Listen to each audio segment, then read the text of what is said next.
अचानक रूस पहुंचे विदेश मंत्री एस जयशंकर तो हड़कंप मच गया और दुनिया भारत और मॉस्को पर नजरें जमा कर बैठ गई। लेकिन हमने आपको बताया कि आखिर क्यों जयशंकर वहां पहुंचे और उसका कारण क्या था।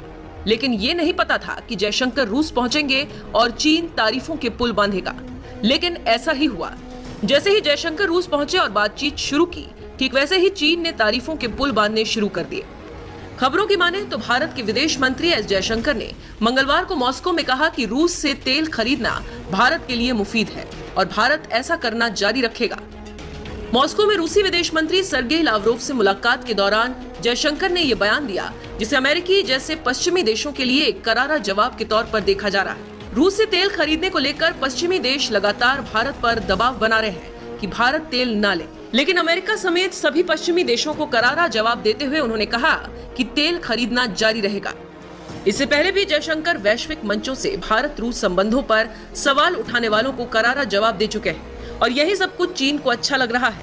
इसी को लेकर अमेरिका के साथ तनावपूर्ण संबंध रखने वाले चीन को भारतीय विदेश मंत्री का बयान खासा पसंद आया। चीन के सरकारी भोपू के एक पत्रकार ने जयशंकर के बयान की तारीफ करते हुए ट्वीट किया और कहा कि भारत एक स्वतंत्र कूटनीति वाला देश है जो दुनिया भर में अपना प्रभाव बढ़ाने की खातिर इसके लिए दरवाजे खोलता है। ये उम्मीद की जा सकती है कि भारत का व्यापक अंतर्राष्ट्रीय प्रभाव अमेरिका को छोड़कर कई पश्चिमी देशों से आगे निकल जाएगा। जानकारी देते चले कि फरवरी 2022 में रूस और यूक्रेन का युद्ध शुरू हुआ था।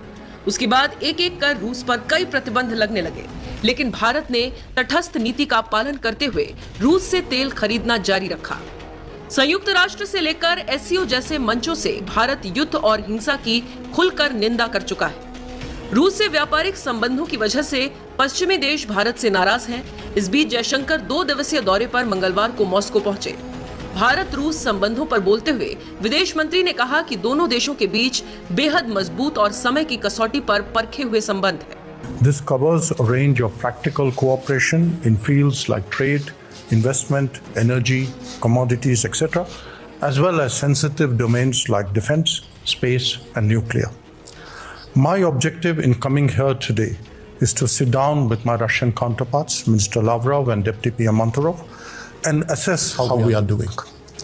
There are clearly challenges that we need to address, as well as prospects that we are exploring. For this stock-taking exercise, I am accompanied by senior officials from the Indian Ministries of Agriculture and Farmers Welfare, Petroleum and Natural Gas, Ports, Shipping and Waterways, Finance, Chemicals and Fertilizers, as well as Commerce and Industry. In the last few years, we, India and Russia, we have grappled with how to expand our bilateral trade and introduce more factors of long-term stability and growth. Some of these discussions are now yielding results, accelerated by the stresses the global economy is currently experiencing, including as a result of the Ukraine conflict. Minister Lavrov and I have noted the significant growth in our bilateral trade this year and focused on how to make it more sustainable. We are naturally concerned at the trade imbalance and have raised with the Russian side how to address the impediments that stand in the way of greater Indian exports. We reviewed the progress of our space and nuclear programs. It is also essential that our time-tested defense relationship continues to perform smoothly. Notably, our energy and fertilizer cooperation has been strengthening, and our achievements of the last few years have become a foundation to do more. Foreign Minister Lavrov, of course, has spoken about some of these issues in his remarks. We discussed ways to expand and diversify our cooperation, moving beyond traditional areas. Promotion of inter-regional cooperation has been a key priority for us, particularly with the Russian Far East. We also discussed enhancing connectivity, including through the International North-South Transport Corridor, as well as the Chennai-Vladivostok Eastern Maritime Corridor. I updated Minister Lavrov and Deputy PM Manturov on India's flagship initiatives, including Atmanirbhar Bharat, that is Self-Reliant India, and Make in India, that can serve as platforms for a more contemporary economic relationship between our two countries.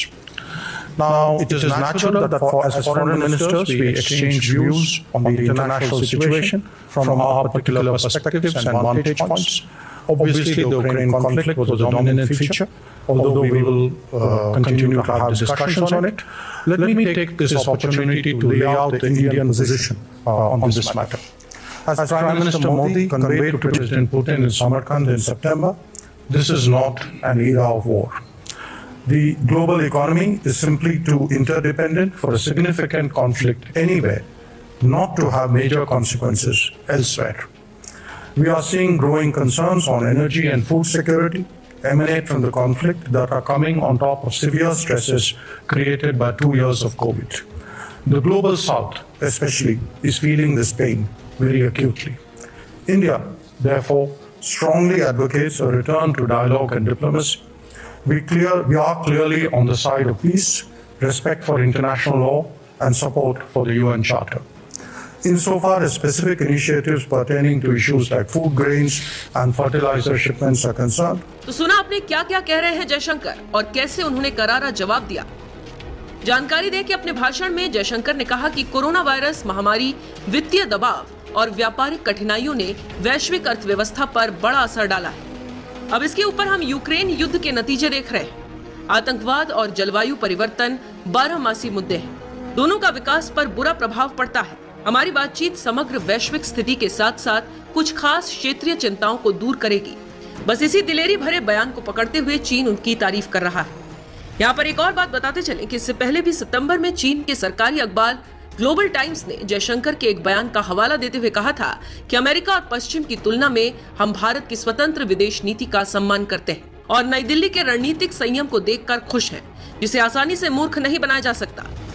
तो अब आप पूरी तरह समझ गए होंगे कि क्यों चीन तारीफ कर रहा है। इसका कारण है अमेरिका को करारा जवाब और कुछ नहीं। जबकि भारत अपने हित की बात करते हुए सवाल पूछ रहा है और जवाब दे रहा है।